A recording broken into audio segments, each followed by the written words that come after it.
Здравей, тинейджър! Здравей, Мирославе! Нагалено Миро ти вика тя. Коя е любимата храна? Ако не съм на режим, не съм на диета. Има дни, които нарушавам режима, и то 2 дена само. Пица, спагети болонези, пръжни картофи, кебабчета, кюфтета и мусака. Мусака повече харесвам, спагети болонези, но те са много калорични и режима не ми го позволя. В смисъл диета.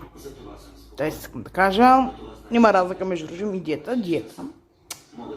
И така, много давно не съм яла спагети, не съм яла чипсови, не съм яла много вредни храни.